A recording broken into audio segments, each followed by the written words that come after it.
So Willie was on a longboard, which is like a skateboard, going around the lake in the neighborhood where he lives, and he fell. We don't know how he fell, and seemingly was knocked unconscious, but came to, called a friend who got him back to his dad's house, who got him to a hospital. Initially, Willie skateboarded home and was speaking. And when his dad said, "Put your shoes on, we're going to go to the doctor," Willie said, "Are these shoes?" So by the time they got to the hospital, he was not making words anymore. He was making sounds, babbles, and he was combative. At the first initial was a CAT scan that revealed a subarachnoid hematoma, so small bleed in the front. He was transferred to a level 3 to Regents Hospital. They found a skull fracture from end to end, and then a secondary from here, a bleed here, and a bleed here. This front bleed had accelerated very quickly, and he was taken in right away for an emergency craniotomy. They ended up taking the left side of his skull. And after the surgery, that's when we were informed what had taken place, and that they didn't think he would survive. And then we went to see him, and that's horrifying. And we waited, and then in about 96 hours after the brain swell had maxed, they thought he would survive, and they started to prepare us for what that would look like, and wanted us to know it was possible that he wouldn't walk or talk, and likely that he would be minimally right side paralyzed. And so then we just waited, and he woke up one day about 3 weeks later and looked around the room and asked why we were all there.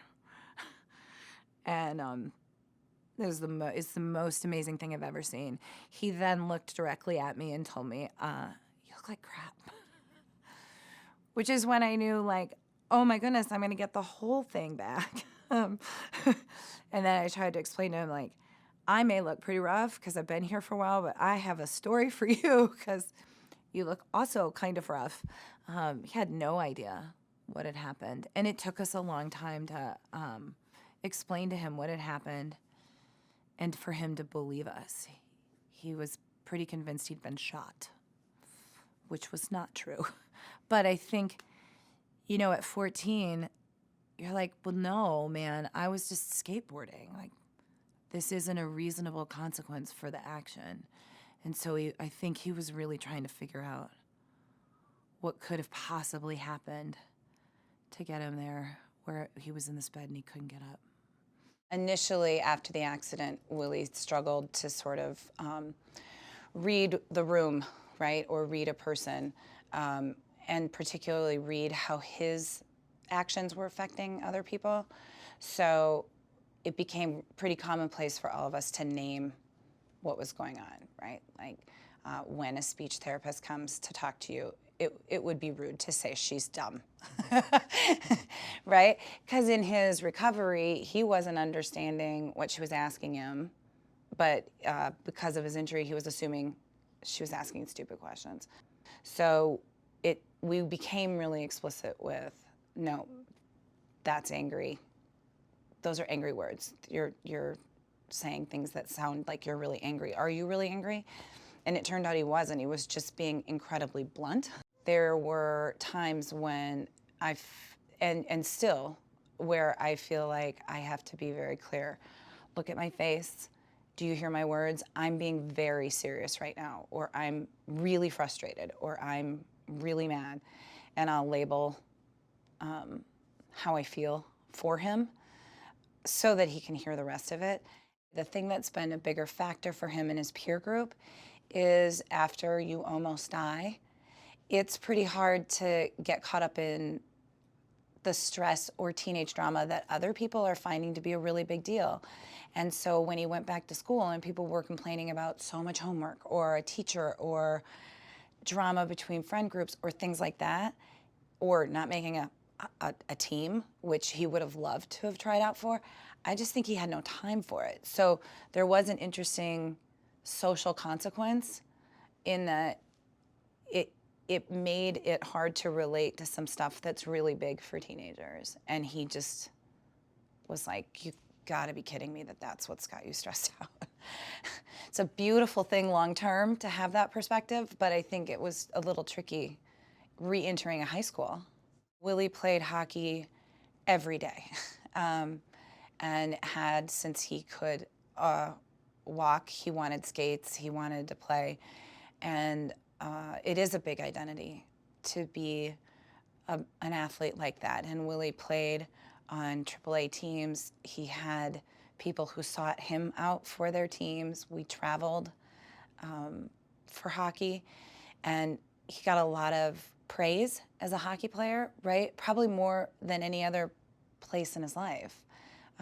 So it was a huge piece of his identity. So that transition away from that peer group was really hard. And I want to be really clear, those kids are great, and they love him, and they would do anything for him, but they kept playing hockey, and they kept going, and they kept being busy, and Willi wasn't busy anymore. And a lot of the social life that he had was incidental to hockey. He didn't drift towards anything in particular. It was really hard to watch. It was really hard to watch a kid who was busy constantly come to a standstill. And it's scary. And so I went, like any good parent, around the horn and started asking other people at school, is there some way to engage him? Is there, and we all just kept hitting a dead end. And then, ironically, he ended up taking up trap shooting. So, like, I always joke, so it's not safe for him to play sports, but I gave him a gun. But it was a really interesting thing because he's great at it. And so he did do that. He did join the trap team, which gave him a little bit of a thing, but it's nothing like a competitive sport that requires practice or teams getting together, that kind of stuff. I would say what he filled his time with, in an interesting way, was music, which is slightly fascinating because he's always been into his music, right? But when he was in that sort of coming out of his coma phase and they let us play music, some of the first movements we saw were like little responses to music he knew. And he now mixes music and is recording some music with his friends. And so I think that's taken up more of his time. That's where he's filled it up. I think there's probably some pretty powerful lyrics in there somewhere when he gets to it. So right now they're really teenagey lyrics that are not fit for much public consumption. But I think it's an interesting way to express yourself for him. That feels similar to the day they sent me home with him from rehab and said, go ahead. I mean, it feels like I'm just about to jump out of what I just figured out. And I just figured out how to make sure those accommodations happen at school. I just figured out how to track assignments and projects and tests. And we've just hit a groove, and I'm going to lose it all. I'm going to take a human to an admissions office who looks fine. And I'm going to explain to them that even though he may not self-advocate, he needs these accommodations. I'm going to look like someone who wants something different for my kid, but it's so valid. And it'll be hard to explain that on the front end until someone sees him fail. And then I worry, if he fails, will he decide that college isn't possible? So it's all that stuff, right? Of your kid has to find their way. They have to figure out what the world is for them by themselves, right? And so at some point, I have to let that happen. I have to let him fail. If he doesn't fail, He's not going to learn and grow. How far do you let that go? And then how much of it really is the traumatic brain injury? Lots of kids go to college and struggle for a variety of reasons. So when that happens, how am I going to know when to intervene? It's overwhelming to me to consider sort of what does that look like in college. I do a lot of deep breathing. I do a lot of lavender, and I do. All joking aside, I'm really lucky. I have a therapist. I mean, it was something that I didn't do right after Willi was injured. You're so focused on what they need, and it's so intensive, right? You're going to appointments constantly. And so I was way back on the back burner, and I have a lovely support system of friends and family who finally said, this is not sustainable or healthy, right? If you go down, it's all gonna go down. So you have to take care of yourself. I will get all clenched up, and it's physical. I think it's super real for anyone who's been through an experience like we have. I mean, the PTSD of that night, of being told that your son might not make it, and then the waiting and how surreal the whole thing is. Like, wait, but he fell off a skateboard. And so this simple thing became this near fatal thing. I have crazy triggers, right? My kids go out to run in the yard and everything looks sharp and jagged to me. Everything looks dangerous. Or allowing other people to take the ball. Everybody says, what can I do? What can I do? And you can't identify what they can do. Well, what they can do is keep you going so you can keep doing what you need to do. And I've been super lucky that my people have done that. I think it's still such a process because there's such a tragedy hangover. I carry that torch too because Willi doesn't remember. And so I'm like, I'm left with it myself. And as much as people want to be there for you, like I said, nobody else is the mom. Right. So there isn't someone to even share that with as it's happening because I'm the mom. And it lands in a different way. So eating right and sleeping are all goals, always. I think my parenting has changed significantly since the injury in that I look at his freedom completely differently, and I look at the consequences differently. I do think it's made me more of a permissible parent than I imagined myself to be, in part because when I was laying there with him in that hospital bed, I certainly wasn't thinking, I'm really glad that we worked on that science project for 8 hours, right? I was thinking about vacations we'd had or laughs in the car or I don't know. It wasn't the obligation stuff that I was pining for. And in terms of what his life looks like, I have said yes to concerts I never thought I'd say yes to. He has more freedom than I anticipated giving a teenager. And I think it might be an overcorrection. But in my head, I can't stop thinking he almost didn't get to do any of those things. And I don't know if there's another moment like that coming. And I don't want to ever sit by a bed again and think, I should have let him do whatever that thing was. I think he has a maturity in a strange way from this accident and a desire to go get it, go get life. And I want that way more than what I feared when I brought him home, which was a kid who was going to isolate himself.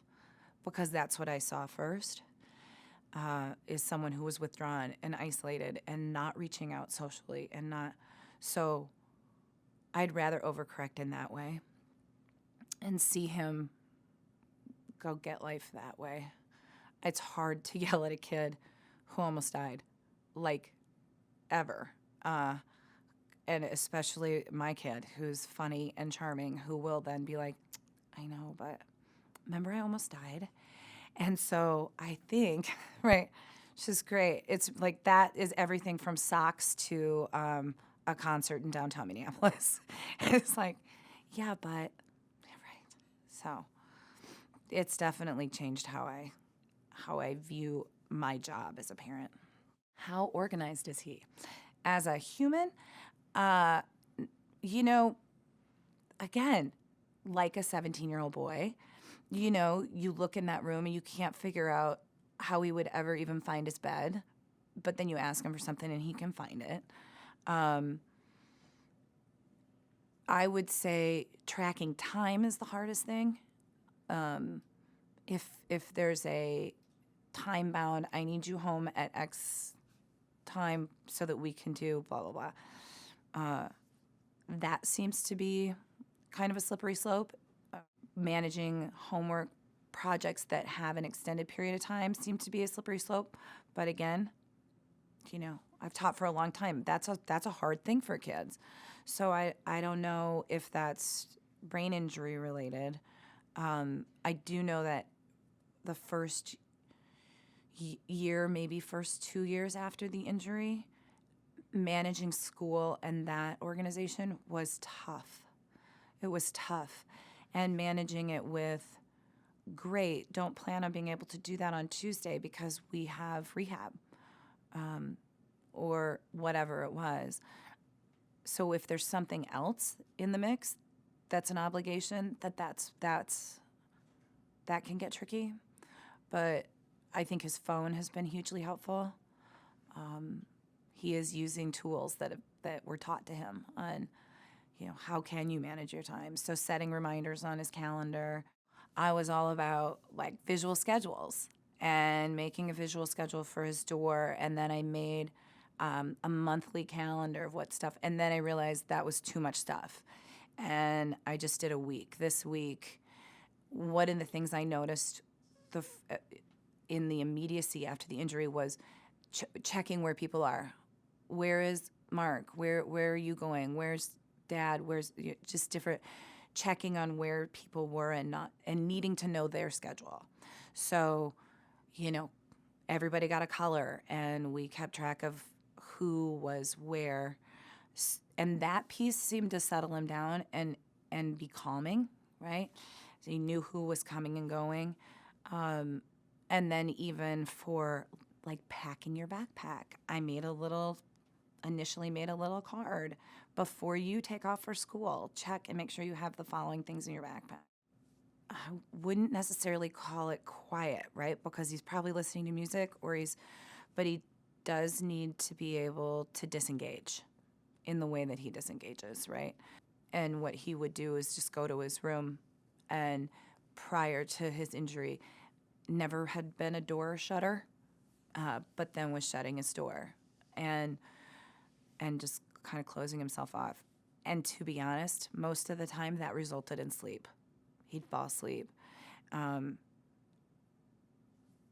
That still might be true, actually. As a teenager, it's like, just falls asleep. He also has started this summer, he bought a hammock, like a little canvas hammock, and has really enjoyed just going and hooking that hammock up, like by the river or in a park. He really likes to just chill out outside in a quiet space.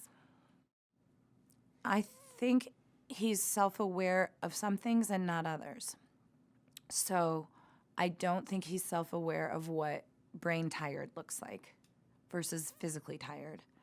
And he can't necessarily name that or stave it off when it starts to happen. He can't self-care that piece. Brain tired looks like, how do you explain it? I would say physically what it looks like is a little stumblier. He does have a right side deficit that's very minor, and when all systems are firing, you wouldn't see it. When he is more brain fatigued, I feel like I can see it. There's a different shuffle in his walk. There's a different dullness to his eyes, and less tracking. sort of more. What'd you say? What'd you say? Um, and then there's sleep. Hopefully, I can't quite figure it out. I can't figure because I don't live it, right? So I can't figure out if when that's happening. Again, not a pro at self-care myself, so I can't figure out if that feels different or if an actual piece of that fatigue is the inability to self-care, right? Is it that then now you've gotten into this place and your awareness, you can't tap into that? I don't know. And again, 17 years old. The last thing he's going to admit is that he's tired or needs to opt out of something, right? So that he can self-care. That's not really a trait he possessed before he was hurt. My advice to any parent who has to advocate for a child for any kind of accommodations is to, first of all, I think be calm, right? Because anytime you're entering into that situation, you're in that situation because you're worried about your kid, so you start out pretty elevated, which I think when you arrive at the school, if you stay at that elevated level and you're assuming they're not going to hear you or that it's going to be a fight, you get what you came for. And so if you come in seeking empathy and you come in seeking the support and the help, that's what schools are designed for. That's what we do. So people are going to be way more willing to receive you, way more willing to work with you. I think you come armed with information from the hospital in Willi's case, right? I was able to come with information that was really clear about this injury and what he had to deal with just to be in school. So I think knowing what the law says is key, staying calm is key, and maybe hearing what they have to say too, because our kids are not the same away from us as they are with us. So I don't want to hold my kid back. If in your class he is killing it, and you're thinking, you know what, I do want to push him, and I do want to take those away and see if he can do it, I should trust you as a professional to try that. But then I think there has to be a two-way street. You have to hear me say, that didn't work. And it actually caused a tremendous amount of stress. I know you didn't see it, but I did. I saw it at home. And so we have to tweak that again. It's that constant communication. I make the analogy a lot with parents I work with that you wouldn't put a kid on medication and never change the dosage and as they aged and grew. And that's the same with accommodations. You would never just plunk in a list of accommodations and be done. It has to constantly be a conversation between the parent and the school. And I think parents sometimes do have to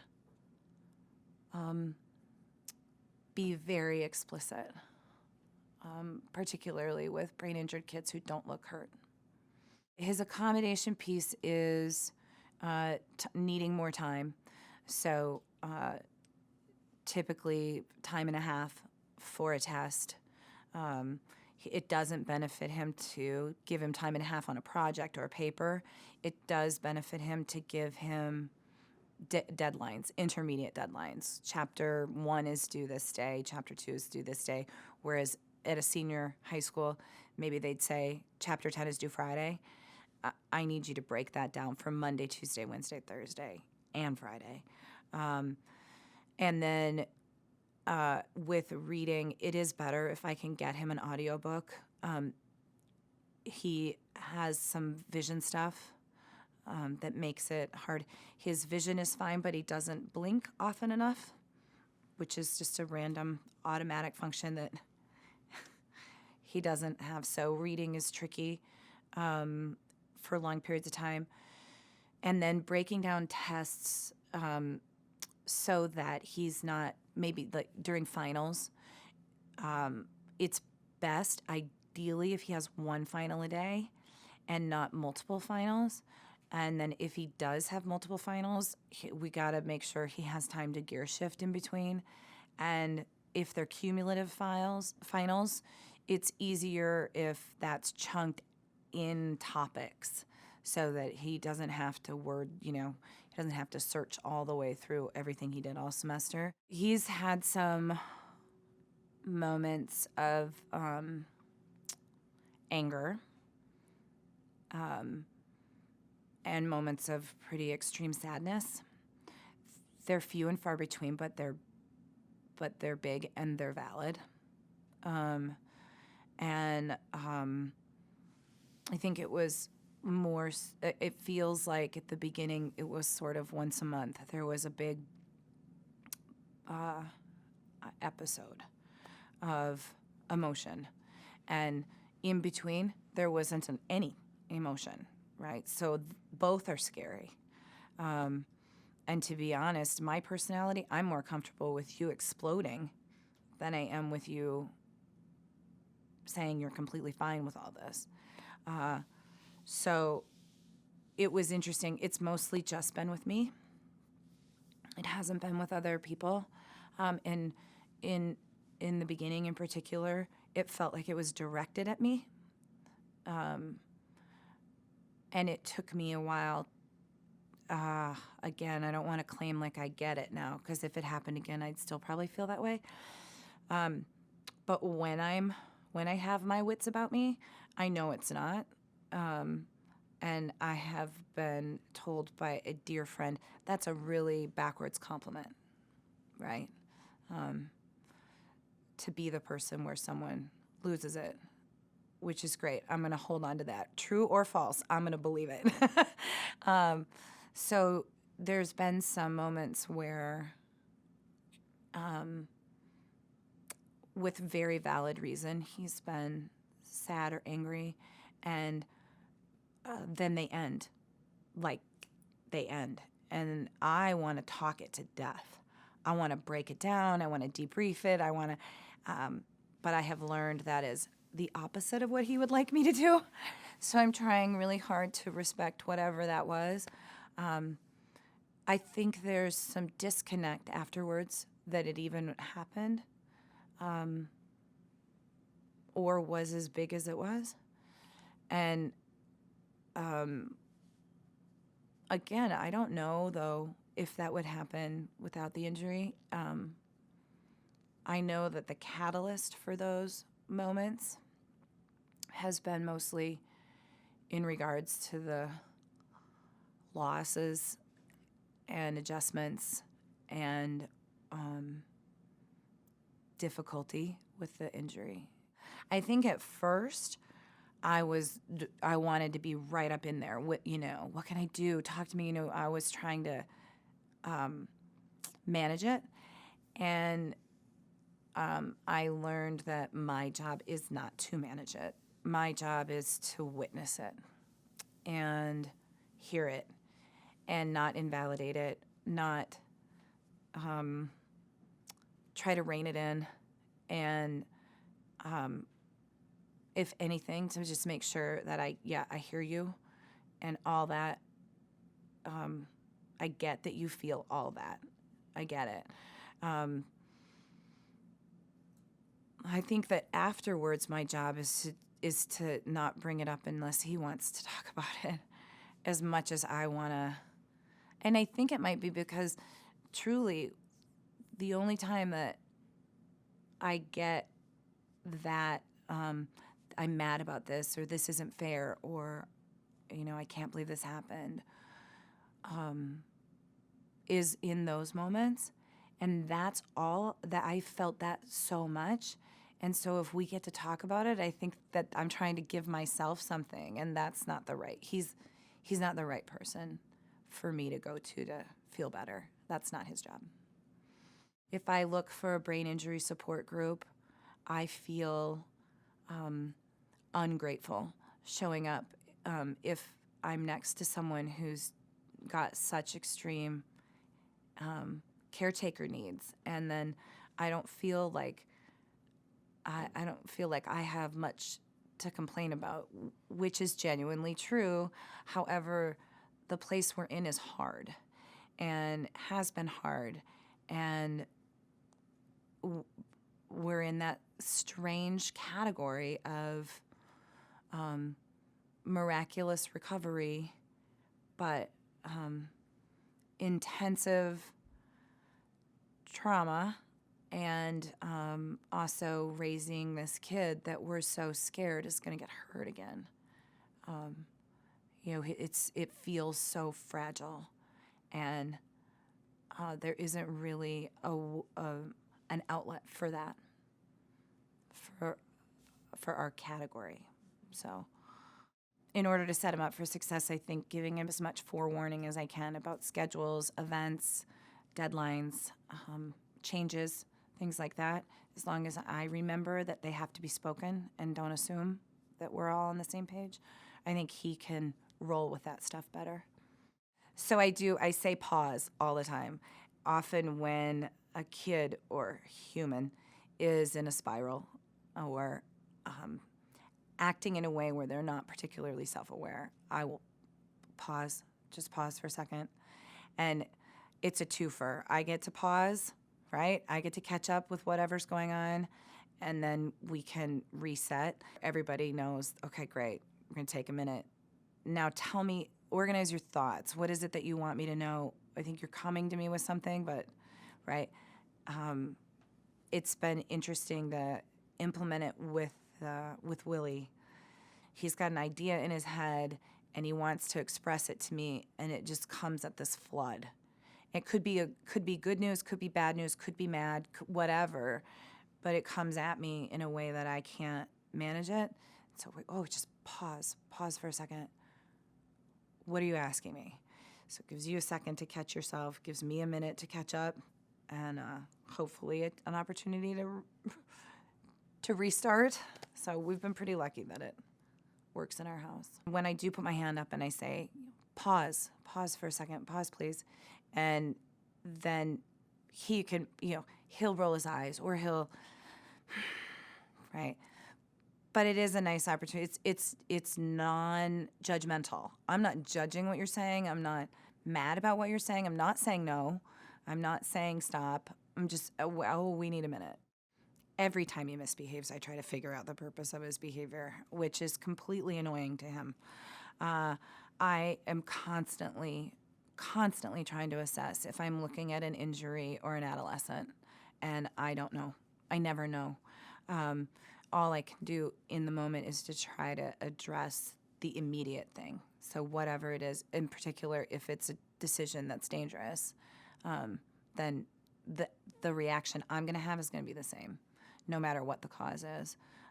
So I try to focus on that piece, right? What is my reaction regardless of what this is? He gets consequences if he misbehaves. Interestingly, though, they're normal teenage consequences, like you can't drive anywhere, I'll take your phone. I never use the word grounded, but sometimes you're on house arrest. So you can still be social, but it's going to happen right here where I am, which is great because I'm super fun, and your friends are going to love it. I let him know that I'm listening by putting down my phone and looking at him, which isn't as easy as it sounds because I am a little addicted to my phone and work is busy. I also try to make it a point to walk into his room and plunk myself down somewhere, even when I'm not requested, which sometimes garners a conversation. But usually the best way I can listen to him is by being quiet. Because as soon as I start adding into his story or an opinion, it's usually over. I've usually done it wrong. What I love is what makes me the most crazy, and that is that he is carefree. He gets it, and I'm so jealous. It is what it is. It is what it is. It's going to be what it's going to be. And that applies to so much. And also, he's very funny. And he's very lucky he's that funny. So, yeah, he's funny and he's resilient. And that's an admirable quality. It would have been easy to use this for a negative outlook. It would be easy to be really resentful and frustrated. And it would be easy to have really negative behavior and default on, really? Well, I blah, blah, blah. But he doesn't do that. And he loves us, and I'm so grateful. I love the way he loves us.